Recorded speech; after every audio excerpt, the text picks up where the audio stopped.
नमस्कार, आप देख रहे हैं इलेक्शन कैफे। मैं अश्विनी कुमार। आज के खास मेहमान जो हैं अजीत सर, आप सभी आपका स्वागत है। आप महाराष्ट्र से आए हैं, तो आज इसलिए महाराष्ट्र की ज़्यादा बातचीत करेंगे।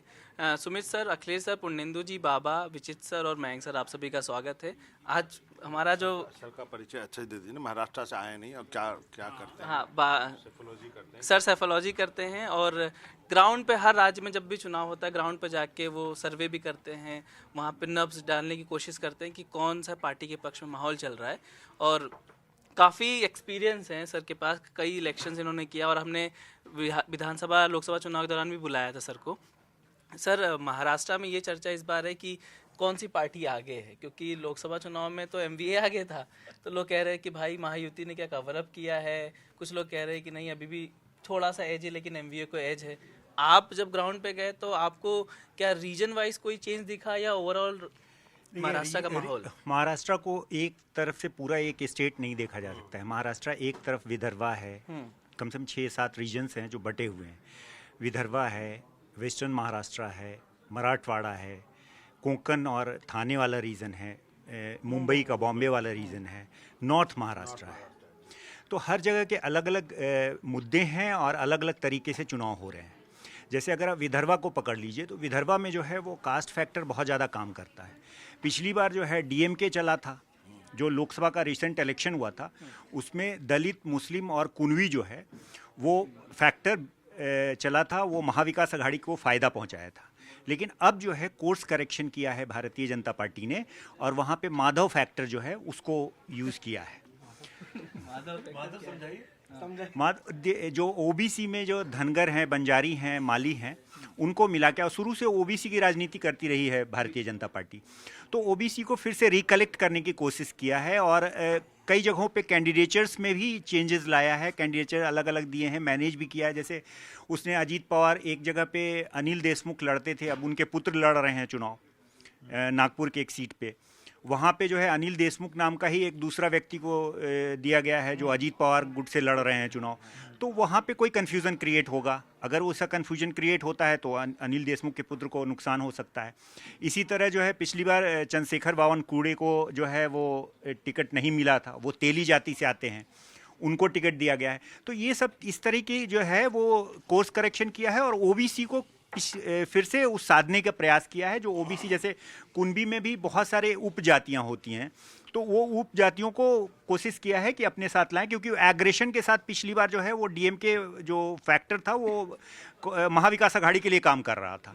इस बार जो है वो जो डीएमके फैक्टर है उसको बैकफायर करने के लिए इन्होंने माधव फैक्टर को यूज़ किया है।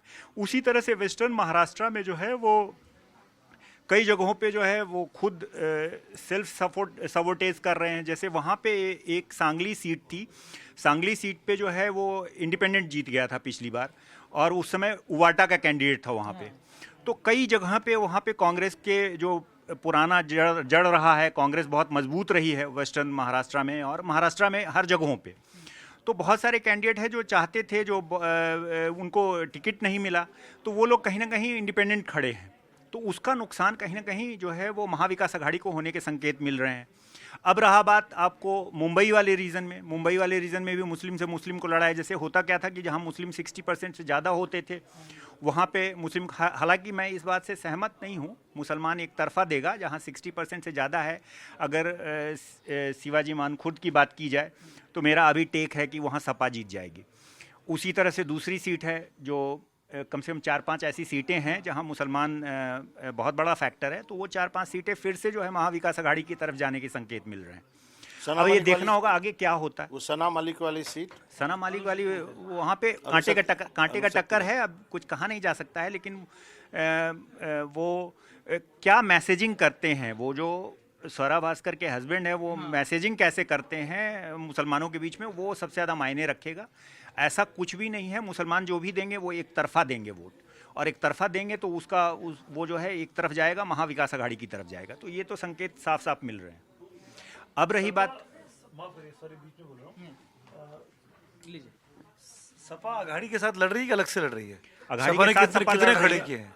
सपा अघाड़ी के साथ लड़ रही है, 2 सीटें, 2 सीटों पर, लेकिन बाकी जगहों पर वो अपने आप लड़ रही है। देखिए बाकी सीटों पर हर पार्टियां जो है वो जो ऑफिशियली अघाड़ी में हैं वो लोग भी रेबल्स होके लड़ रहे हैं। हाँ। कई जगहों पे फ्रेंडली कॉन्टेस्ट है, मैत्रीपूर्ण संघर्ष जो है कई सीटों पर कई जगहों पे है। तो अबू आजमी की जो सीट है जिसपे नवाब मलिक से मुकाबला है, वहाँ अबू आजमी मजबूत स्थिति में। हाँ, मानखुर्द वाली सीट है, हाँ वो मतलब वो एमवीए की सीट है ना, कि वो रिबेल के तौर पे लड़ रहे हैं। नहीं वो लड़ रहे हैं वहाँ पे शिवसेना ने भी कैंडिडेट दिया हुआ हाँ, है। इसी तो मैं पूछ रहा हूँ। हाँ तो वो मैत्रीपूर्ण लड़त है वहाँ। ये मैत्रीपूर्ण लड़त क्या होती है? लड़त होती है, ये राजनेताओं के लिए छोड़ दीजिए। आप तो सच सच बोलिए कि जब वोट पड़ने आएगा तो आदमी एक ही मैंने आदमी अभी को तो वोट पहले देगा। ही मैंने बताया आपको कि वहाँ पे जो है एनसीपी के कैंडिडेट को खड़ा किया गया।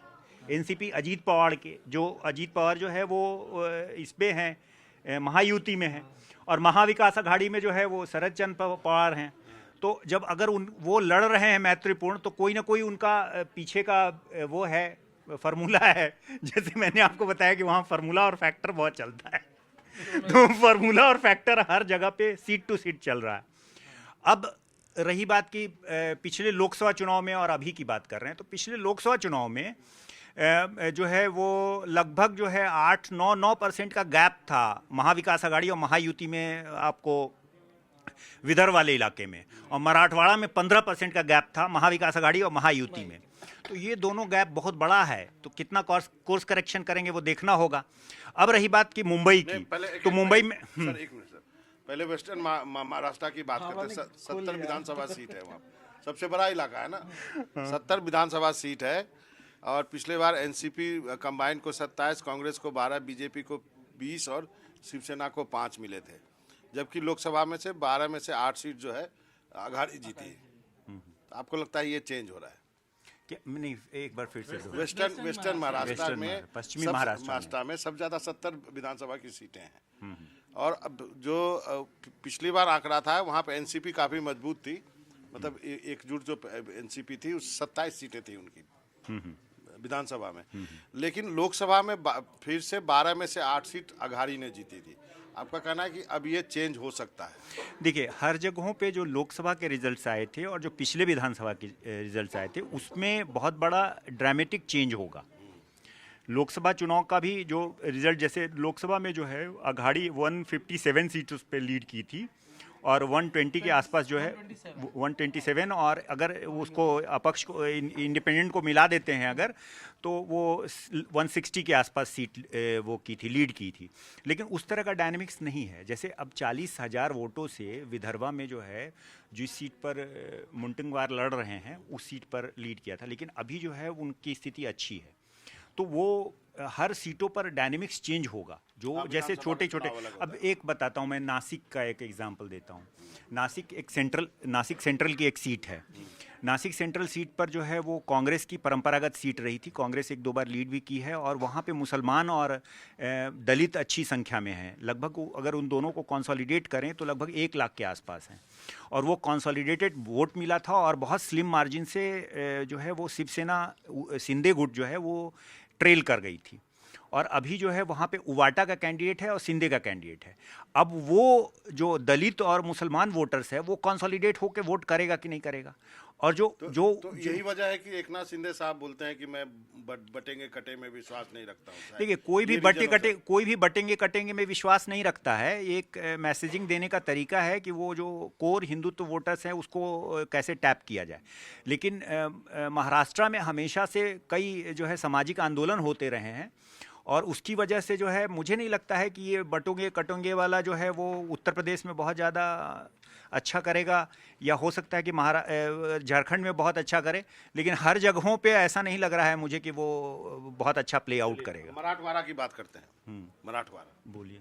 विदर्भ और वेस्टर्न महाराष्ट्र, मराठवाड़ा बताइए। हाँ, मराठवाड़ा में आपको देखिए मराठवाड़ा में पहले से जरांगे पाटिल का जो उस समय का जो बहुत बड़ा वो था, टेक था, और बहुत विरोध कर रहे थे, उस तरह की स्थितियां नहीं हैं अब।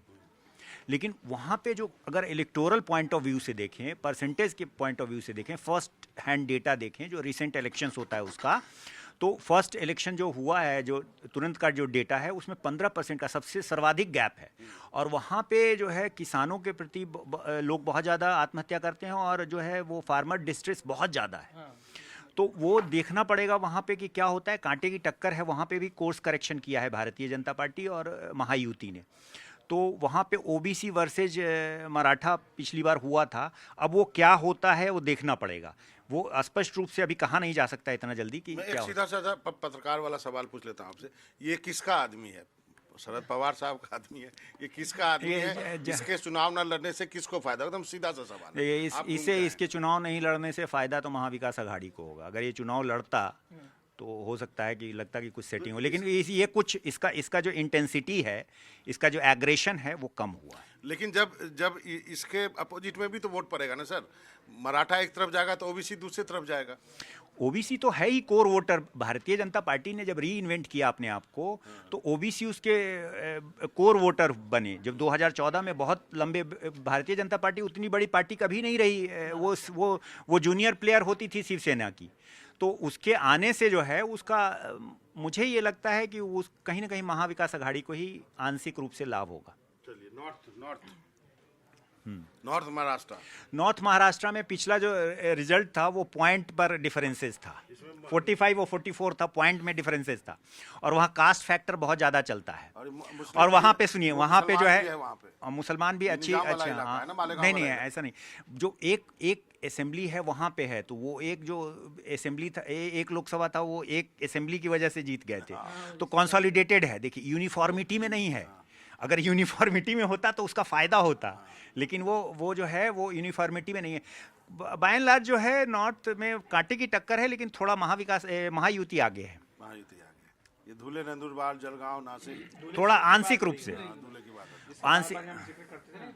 देखिए नॉर्थ में नासिक भी आ जाता है। नासिक वो उसी में मालेगांव जो है वो उसकी जिला में बनाने की भी मांग वगैरह है। और वहाँ पे जो है नंदगांव से जलगांव है, धुले है। वहाँ पे बहुत सारे बड़े बड़े स्टेक होल्डर्स, जो बड़े नेता थे कांग्रेस के, वो बीजेपी में शामिल हो गए हैं। तो उसका फ़ायदा कहीं ना कहीं मिल रहा है भारतीय जनता पार्टी को। दूसरी चीज़ ये है कि वो जो टिकट का डिस्ट्रीब्यूशन हुआ है वहाँ भी अनरेस्ट है, बहुत अच्छा नहीं है। देखिए दोनों में है। अजीत पवार खुद ही, छगन भुजबल खुद चुनाव लड़ रहे हैं। उनके पुत्र, उनके जो भतीजे जो है समीर, जो सांसद भी रहे हैं नासिक से, वो नंदगांव से निर्दलीय लड़ रहे हैं, अपक्ष उम्मीदवार लड़ रहे हैं, तो इंडिपेंडेंट लड़ रहे हैं। तो उसका नुकसान तो कहीं ना कहीं दादा भूसे को होगा ना। दादा भूसे वहाँ से पालक मंत्री रहे हैं, मजबूत नेता हैं, और उसका कहीं ना कहीं हो सकता है। कोंकण, थाने और मुंबई, कोंकण और थाने में जो लोकसभा का रिजल्ट था वो तो साफ स्पष्ट रूप से, जो लोकसभा का रिजल्ट था वो स्पष्ट रूप से शिवसेना शिंदे गुट को जो है मजबूत स्थिति में दिख रही थी। महायुति जो है मजबूत स्थिति में दिख रही थी। लेकिन कोंकण थाने में जो है वो अभी भी मजबूत स्थिति में है महायुति। कोंकण वाला जो रीजन है, 3 सीटें हैं लोकसभा की, इधर पालघर वगैरह को मिला लें पूरे थाने को। 3 मिले थे बीजेपी को। हाँ, तो मजबूत है वो। और अजीत पवार को 1 मिले थे। हाँ, अजीत पवार को 1 मिले थे। जहाँ मुसलमान वोट जो है वहाँ पे अंतुले के परिवार के जो व्यक्ति हैं वो सपोर्ट किए थे, इस वजह से वो सीट मिल गया था। तो अब वहाँ थोड़ा बहुत फ़ायदा होगा। जो बहुत बुरा स्थिति था महाविकास आघाड़ी का, उसमें थोड़ा इम्प्रूवमेंट होगा कि वो कैसे वोट करते हैं सीट टू सीट। मैं एक सवाल पूछना चाह रहा था अखिलेश सर, जैसा सर ने कहा कि वहाँ पर जो बटेंगे कटेंगे जैसे नारों का कुछ नहीं होता है, क्योंकि वहाँ पॉलिटिक्स में ऐसा कभी हुआ नहीं जाता कि मुस्लिम हिंदू इतना चलता नहीं था वहाँ पे। तो वो एक फायर ब्रांड नेता की तौर पर जो छवि बन रही है फडणवीस साहब की, वो पहले भाजपा इतने नहीं थे जितना शिवसेना वगैरह थे, लेकिन अब शिवसेना पीछे छूट गई है और फडणवीस आगे बढ़ गए। इसका नुकसान होगा कि फायदा होगा? नहीं, फायदा होगा बीजेपी को। सोचे समझे रणनीति के तहत देवेंद्र फडणवीस का नाम आगे बढ़ाया गया है, क्योंकि अभी तक तो ये मैसेज आ रहा था कि एकनाथ शिंदे जो अभी मौजूदा व्यवस्था उसी के तहत अगर महायुति दोबारा सत्ता में आता है तो उनको फिर से सीएम बनाया जाएगा। लेकिन जो संदेश बीजेपी ने अपनी ओर से देवेंद्र फडणवीस को लेकर के दिए हैं वो जानबूझ करके दिए हैं कि उनको फीडबैक ये मिला था कि देवेंद्र फडणवीस की लोकप्रियता ज़्यादा है। तो यही कारण है कि विदर्भ जो कि जीतना बहुत ज़रूरी है बीजेपी के लिए, वहाँ पर देवेंद्र फडणवीस उनके सबसे ताकतवर नेता हैं।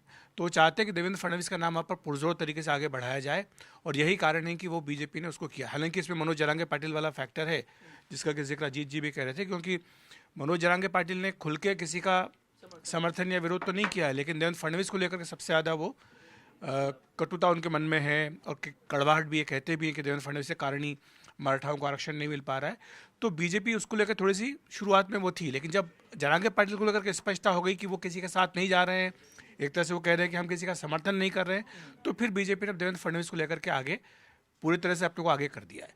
लेकिन अजीत जी, एक सवाल आपसे पूछना चाह रहा था मैं, जो शुरुआत में आपने कहा, तो महाविकास आघाड़ी की जो 3 पार्टियां हैं, इनके बीच में आपस में वोट का ट्रांसफर वो किस हद तक लोकसभा चुनाव में हुआ, और अब जो विधानसभा चुनाव हो रहा है उसमें कितना वोट ट्रांसफर हो पाएगा एक पार्टी से दूसरी पार्टी में? क्योंकि शिवसेना और कांग्रेस, ये तो 2 पार्टियां जो हमेशा एक दूसरे के खिलाफ चुनाव लड़ती आई हैं।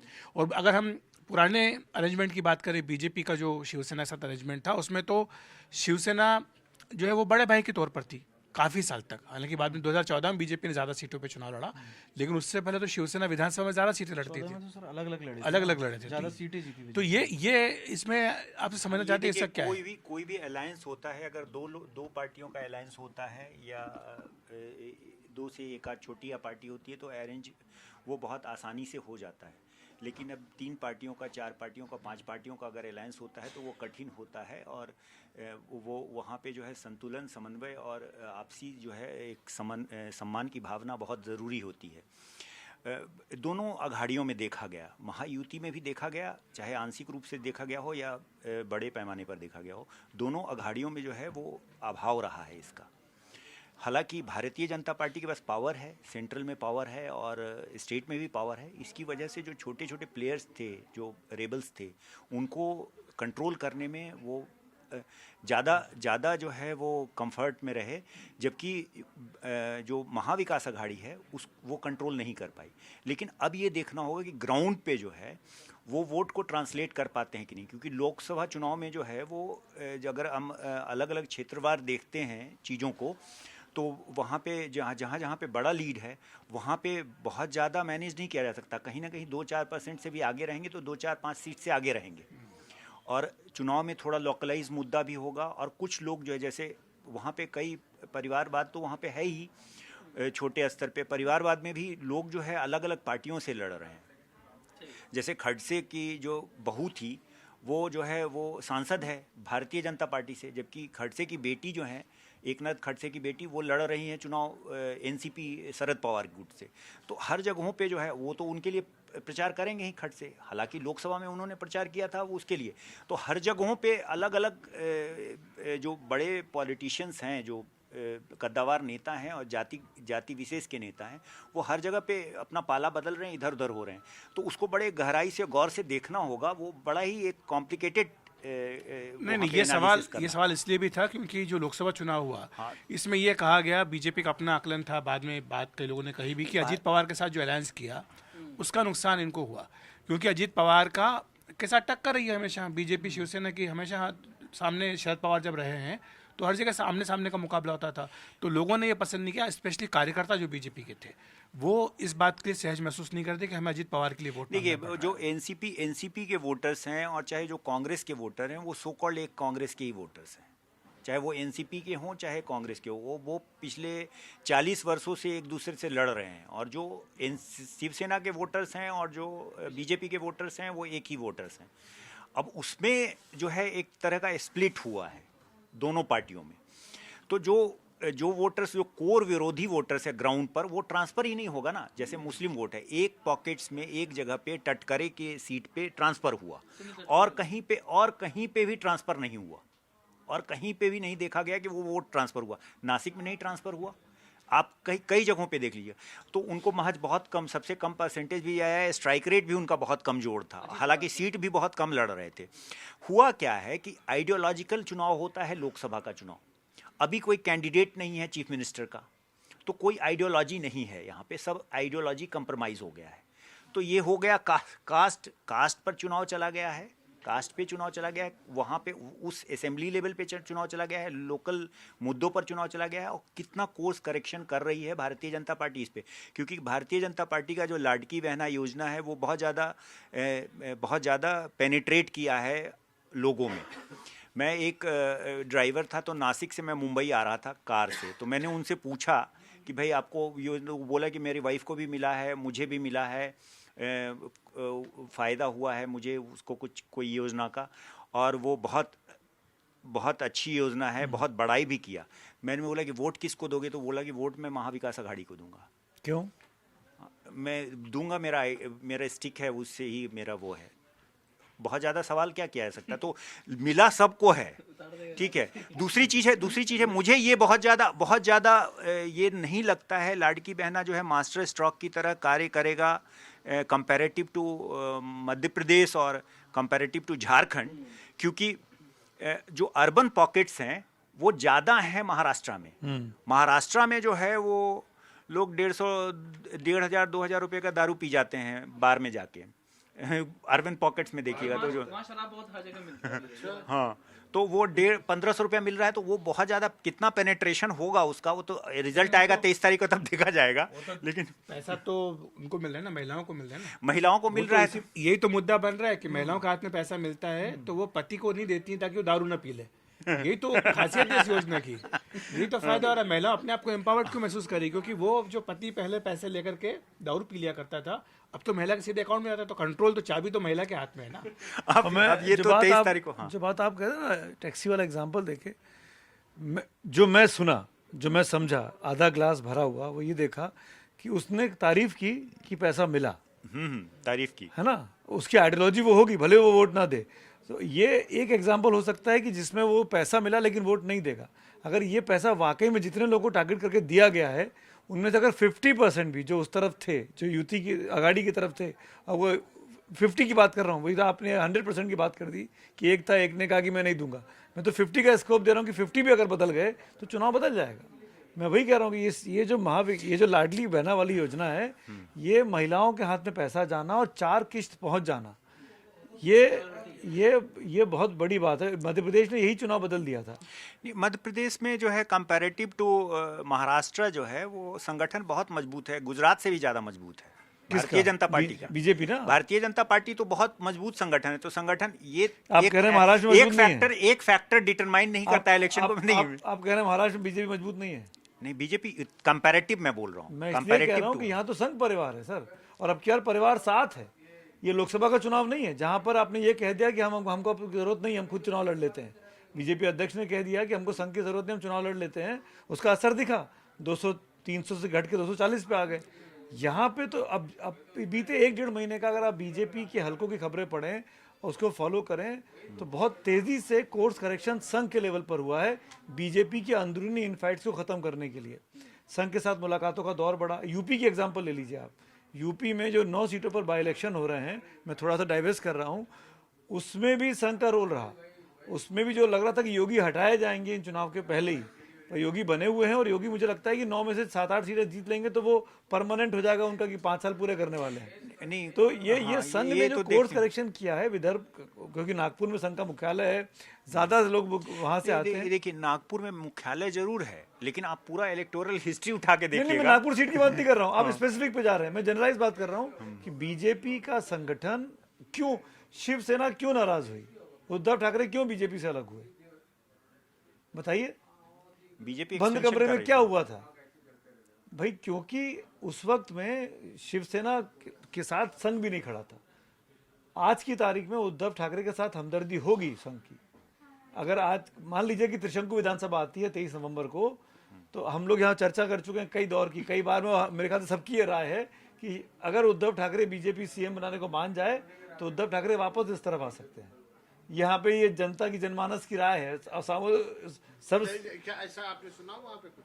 नहीं, ऐसा मैंने थोड़ा बहुत मुंबई एरिया में है, लेकिन हर जगह नहीं। उद्धव ठाकरे मुंबई वाले एरिया में देखिए, मुंबई वाला जो एरिया है वहाँ 36 सीटें आती हैं। उसमें जो है वोट शेयर के लिहाज से जो है वो कांटे का टक्कर है और बीजेपी वहाँ लीड की है। लेकिन सीट शेयर के लिहाज से जो है वहाँ पे 20 सीटें महाविकास आघाड़ी लीड की है 36 सीटों में। और वो वोट शेयर इसलिए बढ़ गया क्योंकि ज़्यादा वोट से जो है वो जीत गए वो जो है वो पीएस गोयल, तो उसकी वजह से वो बढ़ गया है। तो ये जो है स्पष्ट रूप से है कि वहाँ पे शिवसेना अपना स्ट्रांग होल्ड बना के रखेगी। अभी जो हाँ, शिवसेना उद्धव ठाकरे उबाटा जो है वो अपना होल्ड बना के रखेगी। और उसको साथ साथ जो है कांग्रेस का सपोर्ट मिल रहा है। तो जो छिटपुट वोट है, जो बिहारी यूपी के जो लोग हैं, जो मुसलमान हैं या जो ओबीसी हैं, वो भी जैसे ऐसा कुछ नहीं हो रहा है कि जो नॉर्थ इंडियन है एकजुट जो 14 में जिस तरह से दिए थे या 19 में जिस तरह से दे दिए, उस तरह का नहीं है। उसमें भी डिवीज़न अब हो गया है और यूपी के रिज़ल्ट से भी जो है उत्साहित हो गए हैं अब। तो उनको लगता है कि भाई अब पहले से कुछ हो सकता है, चेंज हो सकता है। जैसे जो वोटर्स को ये लगता था कि why should I waste my vote, कि मोदी जीत ही रहा है, मोदी का आ रहा है सरकार, 400 पार कर रहा है, तो उस तरह के जो फेंस सीटर वोटर्स हैं वो भी चेंज हो रहे हैं, तो उसका असर ये जो बात बाबा ने पूछी, मैं उसको स्पेसिफिकली पूछना चाहता हूँ, आप कहाँ कहाँ गए महाराष्ट्र में? महाराष्ट्र में मैं विदर्भा वाले एरिया में, मैं कोई ऐसा एरिया नहीं है 2-3 महीने के अंदर में कि उस एरिया में नहीं गया। तो जो वोटर है, क्या वो अपने आप को छला हुआ महसूस कर रहा है? 5 साल पहले उसने वोट किया था, हाँ, मैं पूछता हूँ, मैं अगर पूछता हूँ कि आपको कौन सा अच्छा लगता है, तो वो बोलता है कि मैं कंटाल हो गया, मतलब मैं बोर हो गया, मैं बोरियत हो गई है उन लोगों में। क्या जनता के मन में गुस्सा है, रोष है कि मैंने वोट दिया पूर्णेंदु को, और पूर्णेंदु जिसके खिलाफ लड़े उसके साथ जाके बैठ गए? देखिए ये चीज, ये गुस्सा तो साफ साफ रिफ्लेक्ट हुआ ना लोकसभा चुनाव में। वो तो लोकसभा का चुनाव कोई सर्वेयर नहीं बता सकता है, कोई ओपिनियन पोल करके। अब एक चीज स्पष्ट रूप से कि अगर हम ये बोलें कि भाई फलाने आदमी की पॉपुलैरिटी घट गई है, तो भाई उसका वोट शेयर उठा के देख लो ना, आपकी जनता ने उसको कितना सपोर्ट किया, उसको कितना सपोर्ट किया, उससे स्पष्ट हो जाता है। अब रही बात इलेक्शन मैनेजमेंट की और प्रबंधन की, तो पॉपुलैरिटी घटी है भारतीय जनता पार्टी के बड़े नेताओं की, ये स्पष्ट है। दूसरे जो विपक्षी नेता थे उनकी पॉपुलैरिटी बढ़ी है, ये स्पष्ट है, ये वोट से स्पष्ट है। इसमें कोई बैंडवैगन इफेक्ट क्रिएट करना या अंडरडॉग इफेक्ट क्रिएट करने वाला कोई सर्वे तो है नहीं है। ये जनता के मन में, जब आप फॉर एग्जांपल, अगर मैं पिछली बार वोटर था, फर्स्ट टाइम, इस बार सेकेंड टाइम वोटर हूँ इस विधानसभा चुनावों में, तो मैंने अपना वोट एक एक्स को दिया, और वो एक्स जाके जिसको मैंने वोट दिया या जिसके खिलाफ मैंने वोट दिया, वो जाके अपने उसी के साथ दोस्ती कर ली। इस बार क्या मैं वोट करूंगा उस व्यक्ति को, उस पार्टी को? देखिए जनता क्या सोच रही है, क्या मतलब मेरा सवाल यहाँ से आ रहा है, अजीत जी सुन लीजिए एक मिनट, सवाल यहाँ से आ रहा है कि क्या जो पोलिंग परसेंटेज 5 साल पहले था, इस बार वैसा होगा या उससे कम हो जाएगा? जनता का मन कहीं चुनावों से भर तो नहीं गया है कि हम वोट देते हैं हराने के लिए, लेकिन वो तो वहां जाके बैठ जाता है कि मैं क्यों वोट दूं? मैं इसलिए भी पूछ रहा हूं कि मैं अपने शोज हम रोज कर रहे हैं कार्निवाल के, जनता के आप सवाल सुनिए, इतना गुस्सा है लोगों में, और सबके लिए, इधर का आदमी उधर चला गया, उधर का आदमी उधर चला गया, कि मैं क्यों वोट दूं भाई? देखिए सबसे बड़ा ये चीज महाराष्ट्र में ये हुआ, महाराष्ट्र में स्मूथ सेलिंग था भारतीय जनता पार्टी का, मतलब भारतीय जनता पार्टी का एक बहुत अच्छा माहौल बना हुआ था, और भारतीय जनता पार्टी आसानी से जीत रही थी। उसने जो पार्टी को ब्रेक किया ना, वो जो शिंदे आए, फिर शिंदे के बाद फिर अजीत पवार आए, ये पूरा एपिसोड, हाँ तो खुद टूट गया है ना, बीजेपी ने ब्रेक किया, हम कैसे बोल सकते? नहीं, ये लोग, आम जनता ये बोलती कि भारतीय जनता पार्टी ने ये किया। जनता के आम जनता ये मानती है कि भारतीय जनता पार्टी ने ये चीज़ किया, उसके मन में ये चीज़ें हैं। तो ये जो है, ये पूरा एपिसोड अगर वो सरकार नहीं बनाती कि भाई अब टूट के भी आ रहे हैं तो मैं सरकार नहीं बनाऊंगा, आप जिसके साथ हो उसके साथ रहो, ठीक है, मैं कोई लोकतांत्रिक और संवैधानिक वो नहीं निर्वहन करने का कोई हिसाब किताब नहीं, तो वो जो है वो गलत मैसेज चला। जो नंबर्स थे विधानसभा में, उसमें अजीत पवार की जरूरत थी नहीं बीजेपी को, वो तो सरकार चली रही थी एकनाथ शिंदे के साथ उनकी, तो वो जो आए उसके कारण नुकसान हो, जो बात मैंने थोड़ी देर पहले कही ना कि लोकसभा चुनाव में बीजेपी को नुकसान हुआ अजीत पवार के साथ जाने का। बीजेपी के कार्यकर्ता खासतौर से इस बात करके नाराज हुए थे। राठौर जी अब सम अप करिए, आप और पूर्णेंदु जी।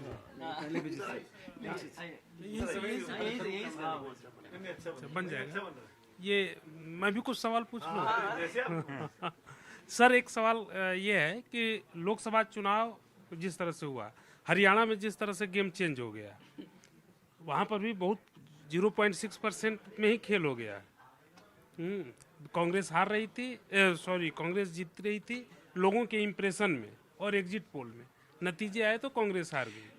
क्या महाराष्ट्र में अगर इस बार एमबीए, मैं ये नहीं कह रहा हूँ कि महायुति जीतती है या एमबीए जीतती है, कौन जीतता है दोनों में से सबसे बड़ी बात है कि कौन दोनों पक्ष में कमजोर कड़ी कौन है? एमबीए में 3 दल हैं और उसमें 3 दल हैं, तो दोनों तरफ से कौन कमजोर कड़ी है? देखिए सबसे पहले तो मैं ये बताऊं कि हरियाणा, हर स्टेट से अलग अलग होते हैं, तो हरियाणा का ऑल टुगेदर एक डिफरेंट एनालिसिस होगा। उसके बाद वहाँ पे अगर एंटी इनकम्बेंसी नहीं था तो 8 मंत्री हार कैसे गए, और मुख्यमंत्री को हटाया नहीं गया अगर एंटी इनकम्बेंसी नहीं था तो, ठीक है। और दूसरी चीज़ है कि अंतर कलह बहुत ज़्यादा था, और खुद ही वो लोग कॉम्प्लिसेंसी में चले गए थे, इस वजह से वहाँ पे हार हुई। और भी अलग अलग लोग एनालिसिस करेंगे। भारतीय जनता पार्टी इलेक्शनरिंग में सबसे मजबूत है, इलेक्शनरिंग हर जगह करती है। वहाँ कहेगा कि 0 सीटें आ रही है, वहाँ भी अच्छे से इलेक्शनरिंग करती है और बहुत अच्छे से चूज़ करती है कैंडिडेट्स को, और जो भी हो सकता है, जो भी पॉसिबल हो सकता है वो एफर्ट लगाती है। तो वो तो अलग बात हो गई। अब रहा बात कि यहाँ पे जो है उवाटा और शिवसेना शिंदे और शिवसेना उवाटा में फाइट है, ठीक है। ये दोनों में देखने वाली चीज़ होगी कि क्या होगा। अगर उवाटा आगे हो जाएगी बहुत ज़्यादा, तो ये सबसे देखने वाला चीज़ यही होगा कि उवाटा और शिंदे इसमें कौन आगे होते हैं। दूसरा देखने वाला चीज़ होगा एनसीपी शरद पवार और एनसीपी अजीत पवार, क्योंकि पिछली बार जो है जब आइडियोलॉजिकल चुनाव था, जब लोकसभा का चुनाव था, तो उसको हटा दीजिए, लेकिन अभी जो लोग हैं, जो विधायक हैं, उनका तो खुद गर्दन फंसा हुआ है। तो वो क्या करते हैं वहाँ पे, क्योंकि उन लोगों के पास शुगर मिल्स हैं, इंस्टीट्यूट है बड़े बड़े, तो वो कैसे चुनाव लड़ते हैं, किस तरह से इलेक्शनरिंग करते हैं अपने असेंबली में, वो देखने वाली चीज़ होगी। तो दोनों जो है महत्वपूर्ण वो हैं। और जो भारतीय जनता पार्टी कांग्रेस का जो आइडियोलॉजिकल वोट है, वो तो रहेगा ही रहेगा। भारतीय जनता पार्टी का 105 सीटें आई थी, वो लड़ रही है 150 से ऊपर सीटों पर। तो वो जाहिर सी बात है कि वो ज़्यादा सीटों पर लड़ रही है, ज़्यादा सीटों पर उसका क्लेम है। कांग्रेस 101 सीटों पर लड़ रही है, उसका ज़्यादा क्लेम होगा। तो ये दोनों को देखना बहुत महत्वपूर्ण होगा। अच्छा, पर जो विची जी ने कहा, मैं वही पूछना चाह रहा था आपसे, जैसे उन्होंने पूछा कमजोर कौन है, तो कमजोर कड़ी कौन है। जैसे पिछले लोकसभा में था, हमने बोला ना कि भाई एनसीपी कमजोर है, अजीत पवार। कांग्रेस को हम मानते थे कि लोकसभा में कांग्रेस कमजोर कड़ी है, लेकिन कांग्रेस ने चौंका दिया सबको। अभी का क्या है?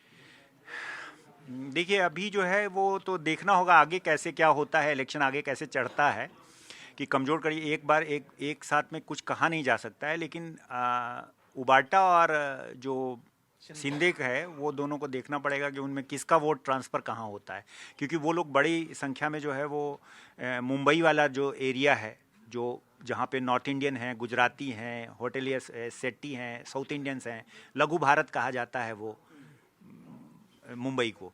तो मुंबई वाला जो रीजन है वो रिफ्लेक्शंस भी होता है पूरे भारत के मानस का, पूरे ओपिनियन का, उसका। तो वो देखना पड़ेगा कि वो कैसे रिफ्लेक्ट करता है। अगर वहाँ पे बहुत अच्छा कर गई उवाटा, तो वो रेस्ट जगहों पे भी उसका प्रभाव पड़ेगा, और वो देखना पड़ेगा। अगर शिंदे कर जाती है तो शिंदे का हो जाएगा। मुंबई राष्ट्र 36 सीटें हैं अकेले में। मुंबई राष्ट्र है और चुनाव महाराष्ट्र है। एक मैं भी सवाल ही पूछूंगा। अजीत सर, आपने जो पूरा एनालाइज किया है वो पार्टी और नेताओं के लिहाज से ज़्यादा किया।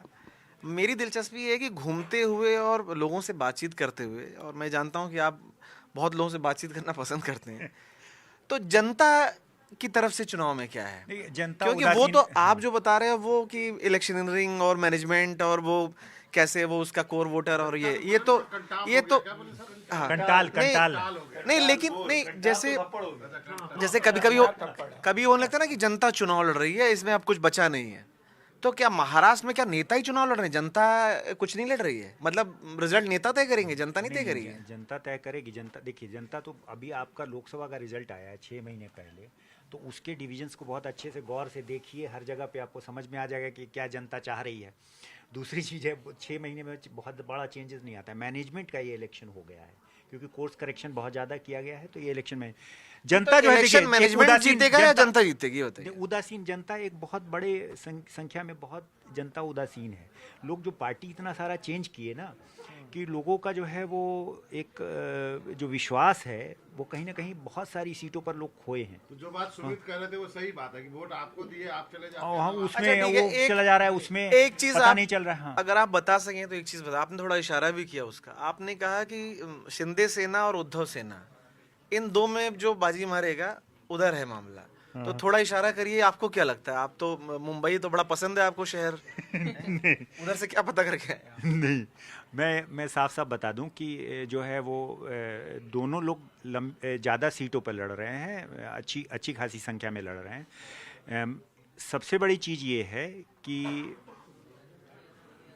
शिंदे के पास रिसोर्स है और चीफ मिनिस्टर हैं, बड़े जुझारू व्यक्ति हैं। रात में 2 बजे भी आप जो है ना वो मिलते हैं लोगों से। शिंदे के साथ ये है, ठाकरे साहब के साथ ये नहीं है कि वो 2 बजे। इसमें मैं आपको थोड़ा सा करेक्ट कर दूं, सबसे बड़ी प्रॉब्लम जो महायुति में वो यही है, अजीत पवार 5 बजे उठ जाते हैं, 6 बजे से लोगों से मिलना शुरू कर देते हैं, और ये जो मुख्यमंत्री साहब हैं ये 3-4 बजे सोने जाते हैं, ये उठते 12 बजे हैं। मैं सीरियसली बोल रहा हूँ ये, हाँ इसीलिए 2 बजे मिलते हैं क्योंकि वो 12 बजे सो के उठते हैं। ऐसे होते हैं जब सरकार में तो ये बीजेपी के नेताओं ने कहा कि तीनों आदमी को एक साथ इकट्ठा करना चैलेंज है हम लोगों के लिए, और ये तब की बात कर रहा हूँ जब चुनाव घोषित नहीं हुए थे। चलिए खैर कंप्लीट करिए अपनी बात। तो दोनों में कांटे की टक्कर है, ये देखना पड़ेगा आगे। इलेक्शन और चढ़ता है, 2-3 दिन और देखिए आगे आगे, फिर देखते हैं नहीं क्या। उद्धव से कोई प्रॉब्लम है? नहीं, उन्होंने तो इशारा कर ही दिया ना, उन्होंने कहा कि 6 महीने में लोकसभा में इसमें कोई स्थिति बदलती नहीं है, और लोकसभा में जनता क्या चाहती है उसने इशारा दे ही दिया, तो इतना बोल ही दिया उन्होंने, अब क्या इससे ज़्यादा क्या बोलेंगे। लेकिन ये कांटे की टक्कर तो अमेरिका के चुनाव में भी लोग कह रहे थे। कांटे की टक्कर तो बात भाभी हो रही थी। उन्होंने एक बात और कही कि बीजेपी मैनेजमेंट से अच्छा चुनाव लड़ती है, तो उसका मैनेजमेंट बीजेपी का मैनेजमेंट इलेक्शनरिंग बहुत अच्छा है। कैफे के दर्शक एक नहीं, मतलब कंफ्यूज नहीं इन्होंने कन्फ्यूजन में नहीं डाला है, जनता खुद सारे आप लोगों को, जो लोग एनालिसिस करते हैं या एग्जिट पोल करते हैं, सर्वे करते हैं, उनको जनता खुद कन्फ्यूजन में डाल दी है। जनता आखिर में जो अपना फैसला सुनाती है वो चौंकाने वाला हर जगह होता जा रहा है दिन प्रतिदिन। तो इसीलिए हाँ, ट्रंप वाले मामले में भी वहाँ पर भी वो जो टैक्सी वाले का बताया था, क्योंकि आजकल तो यही होता है, विश्लेषक तो अपने जितने भी होते हैं सब टैक्सी वाले से बात तो करते होते हैं। अच्छा हुआ कि टैक्सी वाले की बात इन्होंने कर ली। अब वो टैक्सी वाले की पत्नी को पैसा मिला है, 1,500 रुपये जो मिला वो लाड़की लक्ष्मी में उसकी पत्नी को मिला है, उसको नहीं मिला। और जाहिर सी बात है कि अगर वो पीता होगा तो उसको पीने के लिए बीवी ने नहीं दिया होगा, तो ये खुंदक भी हो सकती है कि बीवी को पैसा मिला, मुझे नहीं मिला, इसलिए मैं एमबी मैं एक पत्रकार से बातचीत कर रहा था, तो मैंने बोला ये बात पूछा है कि यार मिलता है, तो बोले वो पत्रकार महोदय मुझे बता रहे थे कि देखिए जिसके हस्बैंड लती होते हैं ना उनको भी पैसा मिल जाता है, तो वो दोनों मैनेज हो जाएगा वाइफ हस्बैंड। तो आज की चर्चा बहुत ही ज़्यादा ज्ञानवर्धक रही है। दर्शकों से उम्मीद है कि इस चर्चा को ज़्यादा देखें, शेयर करें, और महाराष्ट्र को लेकर हो गया है कि नहीं? हाँ, झारखंड तो झारखंड किसी और दिन कर लेंगे, आज महाराष्ट्र, ताकि दर्शकों जितने भी मन में लोगों के सवाल रहे होंगे, कौन जीत रहा है, मुकाबला क्या है, मुद्दे क्या है, वो लगभग हर रीजन वाइज क्या डेटा है वो सब बताने की कोशिश की गई है। तो आज की चर्चा में बस इतना ही। कल मिलते हैं किसी और विषय के साथ, तब तक के लिए धन्यवाद।